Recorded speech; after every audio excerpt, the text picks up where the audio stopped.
seorang pemuda berguling-guling di tempat tidur. Dia mengatur bantalnya dan mencoba tidur terlentang, miring, tengkurap, tetapi tetap tidak bisa tidur.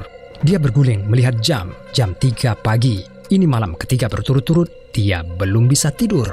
Dia merasa lelah, dia ingin tidur. Namun, setiap kali dia menutup matanya dan mulai terlena, sesuatu terjadi dan tiba-tiba dia bangun lagi. Seolah-olah seseorang terus menekan tombol di otaknya untuk bangun dan tidak ada yang bisa dia lakukan untuk menghentikannya. Ini mempengaruhi hidupnya. Dia tidak bisa berkonsentrasi di kelas. Kinerja kerjanya menurun. Bahkan hobinya menjadi sangat tidak menyenangkan. Yang dia ingin lakukan hanyalah tidur. Teman dan keluarganya bilang ada sesuatu yang salah. Seolah-olah dia telah menjadi orang yang berbeda. Dan mereka mendesaknya untuk pergi ke dokter. Tapi dokter mengatakan tidak ada yang bisa mereka lakukan untuknya. Dia sangat sehat. Dia perlu mencoba beberapa pengobatan alami seperti akar valerian dan sering olahraga. Dia tidak tahu berapa hari dia terjaga sekarang. 4 hari? 5? Mungkin lebih. Pada titik ini, kurang tidur bukanlah yang terburuk. Itu adalah halusinasi. Terkadang ini hanya bayangan yang menari di luar penglihatannya, tetapi yang lain sangat jelas. Terasa lebih nyata daripada kehidupannya yang sekarang suram. Dia harus berhenti bekerja dan absen ke kelas karena susah konsentrasi selama lebih dari beberapa detik pada suatu waktu. Teman-temannya tidak ingin berurusan dengannya dan siapa yang dapat menyalahkan mereka. Suasana hatinya berubah tak terkendali. Dia mencoba setiap pengobatan tidur yang ada. Nasihat dokter diikutinya. Juga berlatih keras. Tetapi tidak bisa tidur membuat energinya drop. Dia menjadi zombie yang hidup. Dia bangun dari tempat tidur tetapi kehilangan keseimbangan dan jatuh ke lantai. Dia mencoba untuk bangun tetapi tidak bisa. Dia hanya berbaring di sana sebentar. Dia mulai terlena dan siap dengan kejutan yang selalu membangunkannya lagi. Tapi kali ini tidak juga. Gelombang tidur yang mulai menerpanya serasa berbeda kali ini. Ini lebih berat, lebih damai, dan lebih permanen. Hai, saya Dr. Bob dan ini SCP-966, juga dikenal sebagai si pembunuh tidur. SCP-966 adalah sebutan yang diberikan SCP Foundation kepada makhluk yang termasuk dalam kelompok anomali, binatang predator. Tingginya 1,4 hingga 1,6 meter dan beratnya sekitar 30 kg. Makhluk humanoid tak berambut ini memiliki wajah memanjang, mulut penuh dengan gigi runcing seperti jarum, dan masing-masing tangan mereka memiliki 5 cakar setajam silet sepanjang 20 cm. Meskipun tidak seperti manusia dan kera, mereka adalah digitigrade. Mereka berjalan hanya menggunakan jari kaki. Tetapi Anda tidak akan dapat melihat penampakan SCP-966 yang mengerikan dalam keadaan normal. Mereka hanya terlihat dalam kondisi pencahayaan yang sangat spesifik, hanya bisa dilihat di bawah cahaya yang memiliki panjang gelombang antara sekitar 700 dan 900 nanometer yang berada tepat di tepi spektrum cahaya yang terlihat oleh manusia yang membentang ke dalam cahaya inframerah.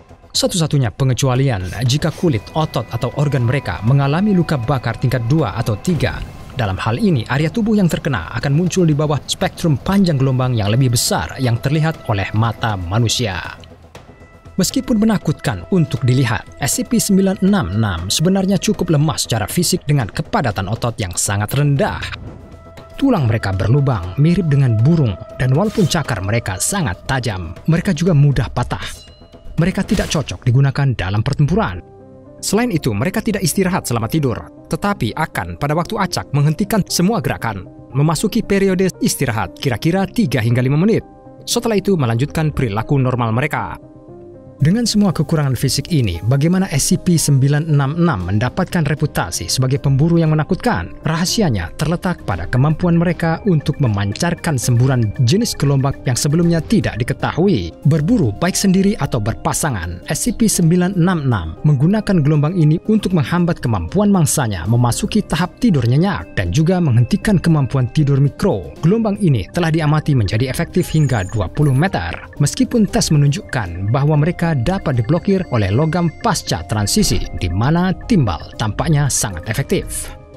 SCP-966 berburu dan memakan hewan berukuran sedang hingga besar, termasuk manusia. Dan setelah buruan mereka menjadi sasaran gelombang penghambat tidur, efeknya permanen. Tanpa metode yang ditemukan yang akan memungkinkan mereka untuk mendapatkan kembali kemampuan untuk tidur. Eksperimen telah menunjukkan bahwa ketidaksadaran dapat diinduksi dengan cara lain, seperti dengan penggunaan anestesi umum. Meskipun metode ini pada akhirnya terbukti tidak efektif, karena meskipun korban tidak sadar, mereka masih tidak menerima manfaat tidur yang nyenyak dalam keadaan itu. Efek kurang tidur pada manusia, baik secara mental maupun fisik, sangat merusak. Gejala dapat mulai muncul dalam waktu hanya 24 jam, yang dapat mencakup perubahan suasana hati, masalah memori, dan gangguan sensorik. Setelah 2 hingga 3 hari, tubuh menjadi tidak teratur dan fungsi tubuh seperti lapar, haus, dan suhu berfluktuasi secara liar saat kemampuan kognitif mulai menurun drastis. Halusinasi, paranoia, dan serangan amarah adalah hal yang umum, dan risiko kematian akibat kurang tidur meningkat setiap hari tanpa tidur.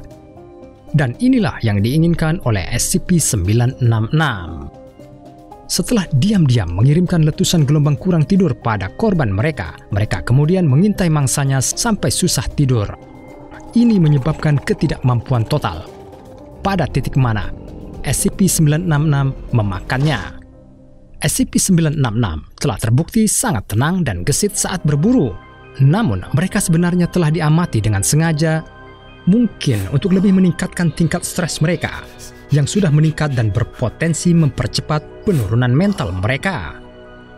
Kadang-kadang mereka bahkan menyerang korbannya secara fisik sehingga kesehatan mental dan fisik mereka semakin memburuk. Beberapa mangsa SCP-966 akan mengalami halusinasi intens dan serangan amarah yang diteorikan disebabkan oleh paparan yang terlalu lama terhadap beberapa kejadian gelombang penghenti tidur mereka. Mengapa beberapa korban terpapar beberapa gelombang ketika satu contoh terbukti 100% efektif tidak diketahui, dan dihipotesiskan bahwa mereka mungkin hanya terlibat dalam perilaku ini ketika sangat lapar untuk mencoba dan mempercepat proses. Meskipun yang lain mengajukan teori SCP-966 merayakan kegembiraan yang keliru saat melihat korbannya menderita sebelum meninggal. Contoh keliaran SCP-966 telah ditemukan di seluruh dunia, dan meskipun SCP Foundation telah berhasil menipiskan jumlah mereka masih ada dalam jumlah yang cukup tinggi untuk menimbulkan ancaman serius. Untuk alasan ini, mereka telah diberi klasifikasi Euclid. Pasukan tugas seluler IOTA 1 dan IOTA 2, masing-masing dengan nama sandi Dream Hunters, Air Chasers, terus memantau setiap laporan kematian mendadak atau kekerasan yang terkait dengan kurang tidur untuk mengidentifikasi dan menetralkan sisa contoh SCP-966 liar. 4 spesimen SCP-966, 3 jantan dan 1 betina telah diakuisisi oleh Foundation, dan mereka saat ini berada dalam ruangan berukuran 10 x 10 meter, dilapisi timah, dilengkapi kamera keamanan inframerah. Setiap spesimen diberi makan 20 kg daging setiap bulannya, dan jika spesimen betina tersebut melahirkan, spesimen baru dibawa untuk diamati dan dipelajari sebelum dibuang sebelum mencapai kematangan. Sekarang, pergi dan saksikan entry lain dari file Dr. Bob, dan pastikan untuk subscribe saat kami mempelajari lebih jauh dan lebih jauh ke dalam arsip rahasia SCP Foundation.